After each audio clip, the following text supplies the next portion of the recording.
talking about domestic politics right now, and there's a tremendous amount of anti-Russian sentiment in the United States, and it's politically easy to beat up on Vladimir Putin in Russia. But you have to understand that Lindsey Graham and I think it was Blumenthal, the senator from Connecticut, were posturing for 500% tariffs to be placed on these nations, India, Russia, Brazil, and to be done immediately. Lindsey Graham went and sat with Zelensky and the Ukrainian government to work this out. And yet what the president has done is said, pass your bill, but you have to give me complete control over this. I get to determine when, how much, and how to lift it. Congress has no say in this. So all Lindsey Graham did is create a talking point. There's no real policy here, none that obligates the president to do anything. The president has said he's going to wait 50 days and give Russia the time to reconsider its actions. But at the same time, we have Seymour Hersh writing in his Substack that the Trump administration is seeking to remove Zelensky from power. Zelensky, the man who met with Senator Graham to come up with this grand sanctioning idea. The moment that this was announced, the sanctions and the European sanctions were announced, the Russian stock market went up 2.7%. Russians aren't worried about this. They're not afraid of this. When you have a German chancellor talking about how they won't make the same mistake, what mistake did you make in World War II?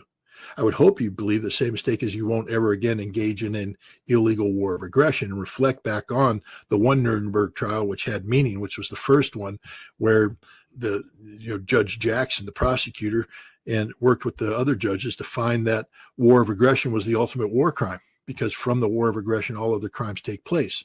And yet Germany tends to believe right now that it can carry out a war of aggression against Russia, and somehow the United States will tolerate this, that it's okay. Does Germany want Lebensraum now? Do they want to go in and move to the Ural Mountains and take all the Russians that live west of the Ural Mountains and kill them and enslave everybody else so the Germans can live back to their World War II ambition of having vacation homes in Crimea, where you have Russian slaves serving them? That's what they did. What mistake we're not going to make the same mistake? Mertz said, yes, you are. You're making the exact same mistake. But I don't know what's going on in Germany. It's a dysfunctional nation. It truly is a dysfunctional nation. I think chaos is what we're going to see out of the Trump administration. First of all, to avoid chaos, you have to have systems in place for policy coordination. That's normally the way things have operated the last couple of decades. A strong national security advisor at the head of a strong national security council. If you've seen over the course of years the growth of the National Security Council, you start with Kissinger, a very small group, and you go up, and each presidency seems to expand the size of the National Security Council. Trump was betrayed by the National Security Council in his first presidency. If you go back to Alexander Vindman, who was on the NSC staff and coordinating with Ciarello, the CIA asset, Trump doesn't trust the National Security Council structure. He feels that he was betrayed by it. So this time around, Trump also early on, he had to fire, I think it was Michael Waltz, the national security advisor, because Waltz was doing his own thing, which is something Trump always fears out of the National Security Council. So now you have Marco Rubio dual-hatted. This is a horrible thing. It's constitutionally questionable whether or not he can do that, because as the national security advisor, he works for the president. So what he's done with Ukraine is buy into a policy that allows him to wrap himself in the European Union flag. And he's trying to wrap himself in the American flag as well, to say that this is a common cause, a united cause, a just cause around which we must rally and make sacrifices, and then use the concept of sacrifices as the excuse for failed policy. But I don't think Mertz is going to survive much longer. I think the German economy is checking out as we speak. And at some point in time, one can only hope that rational thinking takes hold in Germany and they evict these people like Mertz and others who are willing to sacrifice the German nation for a Eurocentric cause that is not viable, not linked to reality. And we're just saturated with it. And I don't know how to defend what's happening in the world today. I can't defend it. I can't defend what's happening in my country. The fact that we continue to facilitate this or allow this to legitimize this Like Europe has lost all conscience. There's nothing there. They continue to say that they object to this. Kalliakalis has came out and said, if you don't stop, we're going to do something. What are you going to do? Nothing. China, at least, has come out and said the continued killing of Gazan civilians is going to compel, and nothing happening in the West is going to compel China to do things that the West will never expect China to do. I don't know what that is, because China doesn't have the capacity to militarily intervene. But at least China might be waking up with a conscience to do this. But come on, this sickens me. It sickens me. I don't know what to do.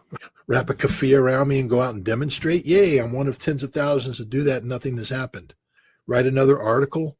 I could do that. But that's just one of many articles that has been written. Lobby? Lobby for what? Congress doesn't care. The pro-Israeli lobby has such firm control over the Congress that Congress can just ignore this. We criminalize dissent. We criminalize anybody who speaks out against Israel. Buy the weapon twice. That's what we're telling Europe. Hey, you already bought one of those Patriots from us? Give it to the Ukrainians and buy another one to replace it. And that's our contribution to the war. It's a scam. It's a grift. It's a con, which means he's not serious. And so I think at some point in time, once you remove Ukraine from the equation, Donald Trump will be politically empowered to start making decisions that make sense for the United States. And one of those decisions will be, I think, to move to improve relations with Ukraine and get the United States out of the NATO entanglement. But right now, because Ukraine has become a political hot potato for the president because of his inability to stop the war and therefore seeking to blame Vladimir Putin, he's trapped. He's in the NATO trap. But long term, I don't think neither he nor his like-minded people want to stay in the NATO trap forever. I think that J.D. Vance, potential future president of the United States, isn't enthralled about either Europe or NATO. The Russians are doing the fundamentals on the battlefield. The Russians are doing the fundamentals over the airspace over Ukraine. They're dominating. The Russians are doing the economic fundamentals. All England has is trick plays. You don't win games with trick plays. That's the bottom line. Yeah, you have to take them seriously. It's hard to imagine that the Iranians will be able to achieve the same level of penetration of the Israeli air ballistic missile defense system to bring punishing blows against Israel quicker than before. And so it becomes a race to see who can knock who out. Very dangerous situation, but I do agree with Professor Morandi that the Israelis haven't backed off of their plan. Why do they do it? Because Netanyahu's political future depends on him being able to posture himself as a wartime president, the only man capable of defeating Iran and securing Israel. The Israelis have saturated death, Gazan death, across the global airwaves to the point where the world just wakes up every morning expecting that it's normal that 200 Gazan civilians will have been killed, many of them women and children. We're no longer shocked by seeing dismembered children. We're not shocked by Israeli snipers shooting innocent people. We're not shocked by any of this. It just becomes the background noise. And the concept of genocide, likewise, it no longer has meaning, the word, because it's been used so often with no consequence, to the point where the world accepts that Israel is committing genocide, and yet because of the saturation, we're not shocked by it. We just continue to go on. The indifference of the world to the suffering of the Palestinian people. Europe, in terms of security, is linked to NATO, and NATO is dominated by the United States. Literally, Europe is an adult child that's never been allowed to grow up. It doesn't know how to function. They can throw a temper tantrum. It's, again, I take a look at France, Germany, and the United Kingdom now getting together and we're going to do this, we're going to do that, we're going to do this. That's a lot like the 50-year-old kid getting together with his friends in a bar saying, I'm going to declare independence. I'm going to go off and do this. Meanwhile, he's buying beer with the money that daddy gave him to buy beer. And he's going to get back in his car and drive home in the car that mommy bought him. And he's going to go back and living in the basement of the parents' house. There's nothing serious about Europe nowadays. Literally. They're not adults. They're children pretending to be adults. And if the United States actually pulled the plug, they would collapse and wouldn't know what to do. But at the end of the day, even when they execute one properly, as they did with the strategic bombers, it doesn't change anything. Actually, it made matters worse because now it caused the Russians to up the ante on their aerial pressure being placed on Zelensky. It's caused the Russians to maximize production output of their geranium drones and be prepared to launch up to 1,000 drones a day against Ukraine for a sustained period of time. That's what the trick play got you. Now, I'm not worried about the British. I don't think the Russians are worried about the British either. It doesn't mean you ignore them, but it's not a game changer. What do the British have to offer besides trick plays? They brought Zelensky in, but Zelensky's run his course. They're trying to position Zelensky, but Zelensky has no domestic base. And at the end of the day, I understand Zelensky is a very corrupt individual. And if he tries to come back into Ukraine and take over, it's only because he wants to make money. And the other corrupt Ukrainians will tear him down. Zelensky won't survive a democratic process. He can't survive. And the Russians will never put up with a man who poses with Azov veterans while Stepan Bandera is in the background. He is literally the definition of a Nazi, and therefore he will be denazified. So at the end of the day, I think the best thing for Europe is, first of all, to seek normalized relations with Russia and understand that rather than a traditional military alliance, what they should have is a military committee that just seeks to resolve issues in a non-military manner. Europe needs to demilitarize. There's no reason to have large standing ground armies in Europe nowadays. What's the purpose? Are they going to invade Africa? Are they going to invade the Middle East? Do they really want to go to war against Russia? What's the purpose of a large ground army? What will happen if Europe has large ground armies? That Europe will go to war against Europe. You'll get these smaller organizations, and you already see it happening right now, where Croatia, Albania, and Kosovo are coming together with a military alliance, and they're being countered by Serbia, Hungary, and Slovakia.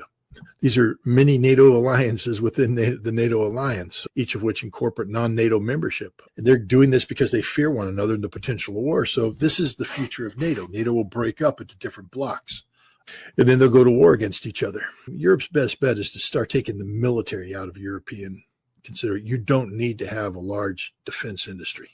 The Russians right now, again, I can't speak for them because I'm not privy. When you take a look at what's going on, the Russians do have something called the Union State, and that is it's a political and economic relationship between Belarus and Russia.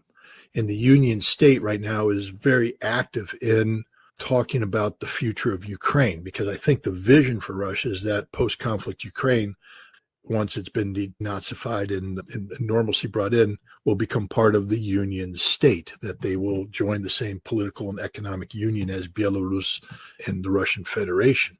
This means that there's no EU. It means that there's no British appointed leader. There's no American control of Ukrainian rare earth minerals. All of that is garbage. This is the reality. The West just hasn't woken up to this fact. And the Russians, they're in no hurry. They're in no hurry. Sanctions won't work. There's no military pressure that can be put on Russia in a meaningful fashion. NATO, the more NATO tries to posture and position itself as militarily relevant, the weaker they get. I liken NATO to, if you go out and there's a house down the road that was abandoned by its owners, I guess a year and a half ago, and it was overgrown. The lawn wasn't mowed, trees weren't cut back, bushes weren't cut back, and it's just a mess. China's already said that they won't yield, that they'll use whatever resources they have to strike back. Brazil has said, if you don't want to do business with us, then we won't do business with you. India is the weak link, but India has to be careful because they could find themselves on the losing side of a supply chain war with China. And that would crush the Indian economy. The United States isn't willing to step up right now and bail India out of any economic problems it gets into because it blindly follows American diktat. There's no guarantee that India will do this, but there's also no guarantee that Trump's going to do this. Lindsey Graham doesn't have any decision-making capabilities. He's one senator in a United States Senate that has already punted to this president.